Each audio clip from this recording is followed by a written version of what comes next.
Repeat after me. Esa, sa, asa, asala, Sara. Now, these help us express to have our bath, to brush our teeth, to do laundry, to do dishes, and wash in general. So you just have to put the name of the items. This plus ahu means to have our bath. This plus aqua means to do laundry. This plus efere means to do dishes. This plus eze or ono means to brush. And then any other item you pair them with means you are washing those. Isa, like we explained, goes with acharam and dash dash dash namasim. Now I'm going to leave you with this one. How would you say, I want to have my bath? And how would you say, I love having my bath? Put them in the comments.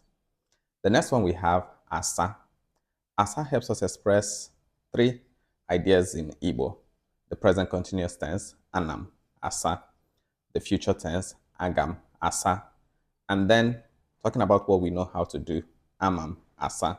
When you say any of these, you put the word, the name of the thing that you're referring to. For example, amam asakwa means I know how to do laundry. If I say amam asa obala, and obala is car, what would that mean? I know how to wash cars, right?